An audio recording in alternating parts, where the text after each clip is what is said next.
A Rússia invadiu a Ucrânia, tomou grande parte do país, está a alguns quilômetros da capital e pode derrubar o governo. Isso pode afetar o seu dinheiro, principalmente se você está posicionado em dólar, tem uma quantia de ouro, tem Bitcoin ou outras criptomoedas. Esse vídeo foi feito exclusivamente para você. E agora, e se a guerra escalar? E se houver ali a terceira guerra mundial? E em havendo ou não, o que deve acontecer com esses ativos? O que deve acontecer com Bitcoin e as outras criptos? Será que a valorização vai continuar ou será que haverá uma queda sem precedentes? Bem, é sobre isso que a gente vai falar nesse vídeo.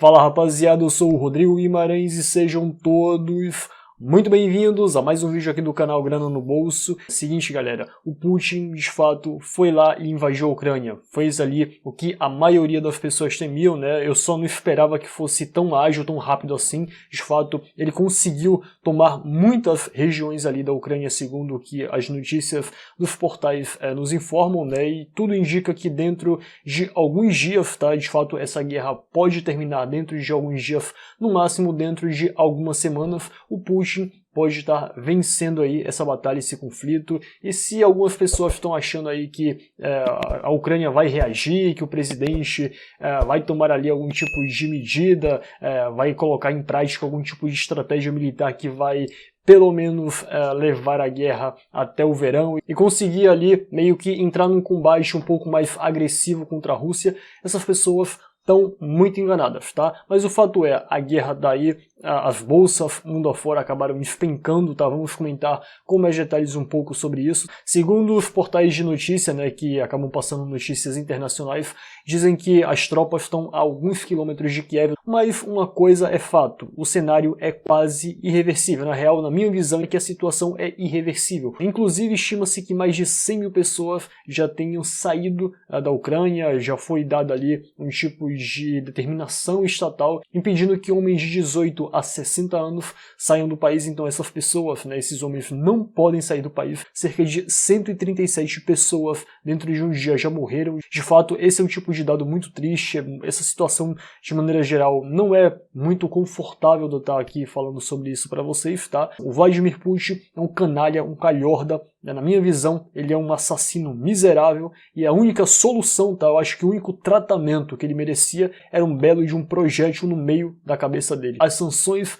contra a Rússia e pessoas próximas não vai atingir o Putin porque não querem tornar ali a situação muito pessoal. Estão com medo, estão se borrando de medo frente ao Putin. O Putin está ali ó, farejando esse tipo de fraqueza, está aproveitando, digamos assim, essa, entre aspas, oportunidade para avançar. Algumas pessoas já cogitam até mesmo a invasão de ex-repúblicas socialistas soviéticas. Isso iria meio que infringir até territórios que hoje são protegidos pela OTAN. Então, assim, eu não diria que, em último caso, claro que até o presente momento não seria aqui a nossa realidade falar que seria ali bem provável uma terceira guerra mundial, mas isso não estaria completamente descartado, tá? Lembre-se que há 2 semanas atrás ninguém cogitava uma invasão russa nesse mês de fevereiro. Se me perguntasse, eu diria que as coisas tenderiam ali a se acalmar, mas de fato não foi isso que aconteceu. As tensões estão cada vez mais graves. E outro tipo de ponto que eu quero frisar aqui é a fraqueza daquela múmia esquizofrênica do Joe Biden. Aquele cara, um velho gagá, não sei como é que colocaram um gagá daquele, um cara completamente idiota, tá? Eu duvido se fosse Donald Trump se estaria acontecendo isso que está acontecendo agora. O primeiro tipo de erro grave que o Putin conseguiu observar no Biden foi aquela saída completamente destrambelhada dele lá do Afeganistão. Ah, Rodrigo, mas o Trump estava já pretendendo sair. Sim, o Trump estava planejando sair. Não estou defendendo aqui o Donald Trump. Sim, ele também comete erro como qualquer outro ser humano comete. E na minha visão tinha que sair sim do Afeganistão. Não era para ser uma operação muito estendida, mas isso aí é assunto para outro vídeo, não é para esse vídeo aqui. Mas o fato é, o Trump poderia ter saído de uma maneira muito melhor do que o Biden saiu, né, de uma maneira muito mais planejada, muito mais articulada, não demonstraria a fraqueza que o Biden demonstrou. Claro, o Trump ele em determinados momentos recuava, e isso é perfeitamente normal numa negociação, coisa que o Biden não entende. Quando eu falo de você negociar e demonstrar força, não é você ir lá e querer sentar a porrada em todo mundo não, que não é assim que a coisa funciona. É você demonstrar que você tem habilidade no jogo do xadrez, e isso, aquela múmia esquizofrênica, né? Quando ele fala, ele nem mexe o rosto, só mexe a boca, fica aquele boneco de ventríloco assim, ó. Parece até que tá cagando nas calças. De fato, aquele velho já era pra estar no asilo, não era pra estar governando, isso eu já falei aqui, repito, tá? Não era pra estar governando o país mais importante do planeta. Isso está sendo um vexame internacional, e quem está sofrendo com isso são as pessoas que vivem lá na Ucrânia. Mas no caso de uma guerra como está acontecendo agora, não vamos nem cogitar aqui uma guerra de proporções mais largas, de escalas maiores. O que deve acontecer com relação à economia mundial? O que deve acontecer ali com petróleo? O que deve acontecer com metais preciosos como o ouro, por exemplo, Bitcoin, dólar? Bem, com relação a todos esses tipos de ativos, né, com relação aí a essa seleção de ativos, digamos assim, já podemos ver um certo tipo de gostinho durante o dia de ontem, né? Durante o dia de ontem o Bitcoin teve ali uma queda de 3 mil dólares, aqui no Brasil isso correspondeu a 15 mil reais. E eu já esperava por isso, né? Eu e a maioria das pessoas já esperavam por isso, porém, eu achava que o preço do Bitcoin poderia bater 30 mil dólares, até mesmo abaixo disso, e poderia ter ali uma baixa mais prolongada, coisa que não aconteceu, tá? O Bitcoin ele caiu, algumas pessoas dizem que aquilo ali foi um bear trap, né? Foi uma armadilha de ursos, então as pessoas achavam ali que iam cair muito, ali foi apenas uma armadilha. Algumas pessoas já cresceram o olho, aproveitaram aquela oportunidade, compraram mais abaixo, né? Principalmente os holders estratégicos compraram ali, aproveitando aquela baixa. Logo em seguida o preço do Bitcoin começou a subir e chegou a bater cerca de 39 mil dólares, não está mais nesse valor, porque o valor ele oscila, ele flutua, mas chegou a bater 39 mil dólares novamente, que era mais ou menos ali a faixa antes da invasão da Ucrânia. Então, o que pode ter acontecido na minha visão? Geralmente o que acontece é uma queda abrupta num cenário, digamos assim, de surpresa. Então, se a Rússia não tivesse, sei lá, destacado suas tropas e tivesse invadido de maneira, de fato, surpreendente, coisa que não aconteceu, afinal, muitas pessoas já esperavam por aquele tipo de invasão só numa data, mas vamos dizer que a invasão como um tipo de acontecimento, a ação invasão acontecesse de maneira surpreendente. Eu acho que o Bitcoin poderia cair bem mais e esse tipo de queda poderia ser bem mais duradoura, né? Inclusive, as quedas que tiveram no mercado financeiro internacional não foram tão altas assim não, tá? Algumas pessoas colocam ali 2,5% até 4% em alguns países, só que a bolsa russa acabou tendo ali uma queda muito pior. O Banco Central russo falou que vai intervir, e dois ativos que se apreciaram muito, performaram muito bem durante o dia de ontem, foi o ouro e o petróleo, que chegou a bater mais de 100 dólares. E claro, isso vai respingar aqui no Brasil, tá? Se você acha que não, tá lá do outro lado do mundo, você tá muito enganado. Mas eu acho que vai ser uma invasão rápida. Esse tipo de... espero eu, né? Espero que eu não esteja enganado. Esses tipos de consequências tendem a ser suavizadas caso as partes tendam ali a negociar, mesmo que a Ucrânia saia no prejuízo ou até mesmo seja anexada.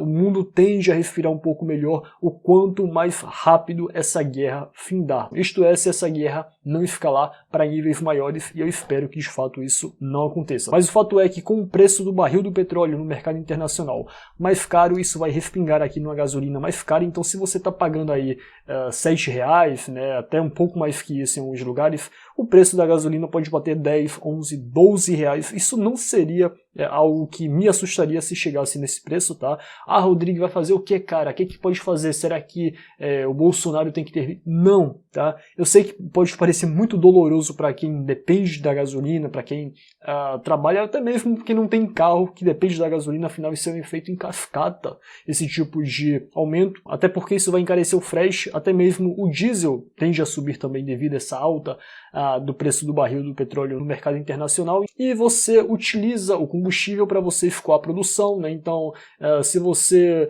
produz milho, produz soja, você cria gado, para você escoar aquela produção você utiliza combustível, então o preço desses produtos também tendem a subir. Se você pega um Uber, se você pega ali um 99, né, 99 táxi, também vai subir ali o preço dessas corridas. E claro, né, o preço de todos os materiais de maneira geral tendem a subir. Então, de fato, esse tipo de ato, esse tipo de ação vai ter ali consequências muito graves mundo afora, tá? E justamente nesse período, né, que o dólar estava caindo, por falar em dólar, acabou tendo ali uma alta, né, uma alta bem expressiva, saiu de R$5, foi para 5,12, né, fechou ali mais ou menos nesse patamar. Inclusive, tá, para aqueles que acham que o Bitcoin vai ter ali um tipo de performance ruim, tá? Eu digo muito pelo contrário, tá? No médio a longo prazo a situação tende a ser muito favorável, tende a ser ali muito benéfica para quem tem Bitcoin, tá? Eu não falo ali diretamente compre Bitcoin, mas eu falo que para aqueles que são espertos, para aqueles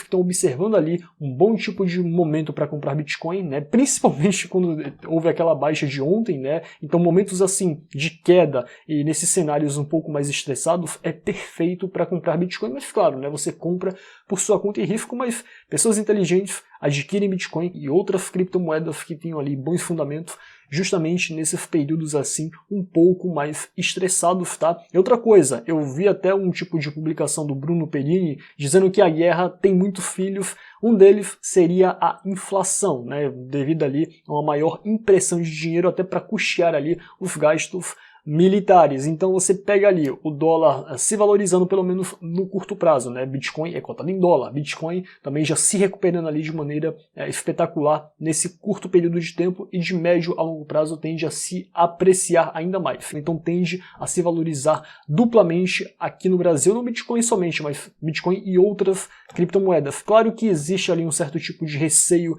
de numa guerra de escala desproporcional, numa guerra de escala global, uma terceira guerra mundial, pela internet ser bem afetada. Eu não diria que a internet seria completamente cortada, espero eu que isso não aconteça, mas no caso ali da internet ser afetada, a rede do Bitcoin e de outras cripto ficariam muito congestionadas, ficariam muito prejudicadas, e sim, isso poderia vir a acontecer, eu não vou aqui negar para vocês, isso poderia derrubar o preço dos ativos, né? Poderia fazer com que as taxas de transferência subissem de maneira estratosférica, que não tivesse nenhum tipo de controle, e claro, isso poderia ser algo negativo, pelo menos naquele momento, para os criptoativos. Mas, digamos assim, esse é um tipo de possibilidade muito remota, bem longínqua, e sabemos que o ser humano ele é adaptável. Frente a um problema, ele desenvolve uma solução. Então, se você está com medo de investir em criptomoedas por esse motivo, fica tranquilo, relaxa, não se preocupa que esse não seria ali um dos maiores medos para quem quer adquirir criptomoedas. E outro fato interessante é que quando os lobos estão brigando, as ovelhas fazem a festa. Não sei se vocês se lembram, mas recentemente eu falei ali sobre a regulamentação do Bitcoin a nível global. Essa possibilidade, de fato, ainda existe, né? Ainda está para acontecer durante esses anos de 2022, 2023. Porém, se os líderes mundiais estiverem focados um brigando contra o outro, esse tipo de discussão ficaria uma discussão terceira, quarta posição. Eles não vão se preocupar muito com o Bitcoin, afinal terão problemas, né, muito mais graves para resolver. Então isso acaba sendo benéfico para a gente que investe em criptomoedas, né, para a gente que teme que as criptomoedas sejam censuradas. E olha só, tá tendo até a possibilidade da Rússia colocar ali as criptomoedas como reconhecer, né, as criptomoedas como uma moeda de cunho legal, principalmente se a Rússia for excluída do sistema SWIFT, que também não creio muito que isso deve acontecer. Já tem alguns especialistas ali dizendo não podemos acuar a Rússia. Estão se borrando de medo frente ao Putin. O Putin está ali vendo a situação, tá dando risada, tá com um sorriso daqui até aqui, porque ele sabe que estão ali com os caras ali, ó, na mão, tá? Os caras um bando de bunda mole frouxos e o Putin tá adorando isso, mas vamos dizer que o sistema SWIFT acabasse excluindo a Rússia. A Rússia poderia migrar para as criptomoedas e outros países poderiam seguir a linha da Rússia, como no caso da Bielorrússia, mas isso aí já são consequências ainda um tanto quanto longínquas. Eu não quero ficar indo muito além, tá? Mas essas são as informações que temos até o presente momento, tá, rapaziada? Eu não creio, tá? Vou colocar aqui agora a minha opinião, vocês fazem com essa opinião que vocês quiserem, não é conselho de investimento, mas eu não creio que o Bitcoin sofra ali uma queda maior, a não ser que o conflito se escalhe ali de maneira desproporcional, que ninguém espere, né, algo que aconteça, acabe estourando ali, né, uma guerra muito maior que envolva muitas potências, aí sim o bicho pode pegar, mas é nessa hora ó, que quem é investidor de criptomoedas está assim, ó, aproveitando para o preço cair lá embaixo, adquirir grandes quantias e com o passar do tempo o ativo tende a bombar de novo. Escuta o que eu tô falando. Inclusive eu vou até fazer um corte dessa fala que eu vou fazer aqui agora, tá? E vou repostar em outras redes sociais. Então preste atenção no que eu vou falar agora, tá? Mesmo que o Bitcoin caia para 10 mil, 6 mil dólares no caso de uma guerra muito feroz, muito absurda, mesmo com o desenrolar da guerra, mesmo que todos os tipos de consequências graves e muito ruins aconteçam, o preço do ativo tende a voltar a se valorizar e muito. Se você pegar ali a inflação dos principais países no período das duas guerras mundiais, você vai ver que a inflação dispara e Bitcoin é um ativo anti-inflação, isso já ficou muito comprovado, tá? Eu não preciso nem falar aqui para vocês, a não ser para aqueles que estão chegando agora, conhecendo agora aqui o canal e não sabem ainda muito sobre Bitcoin, é um ativo anti-inflação e tende a performar muito bem, com guerra, sem guerra. Na real, uma guerra de grande escala seria até beneficiária para o Bitcoin, né, no longo prazo. É claro que eu não quero que isso aconteça, eu não quero que vidas humanas sejam perdidas, mas a real é essa. Se acontecer esse evento tão catastrófico, tão ruim que as pessoas estão colocando, quem tiver Bitcoin vai sair ali beneficiado. É só isso que eu tenho para falar para vocês, tá, rapaziada? Mas por hoje é só, tá, galera? Espero que vocês tenham gostado desse vídeo. Se vocês gostaram, peço o seu like, que isso ajuda muito aqui o canal. Então eu peço encarecidamente o seu like, o seu compartilhamento e, claro, né, se você não for inscrito, a sua inscrição. Valeu? E nos vemos na próxima.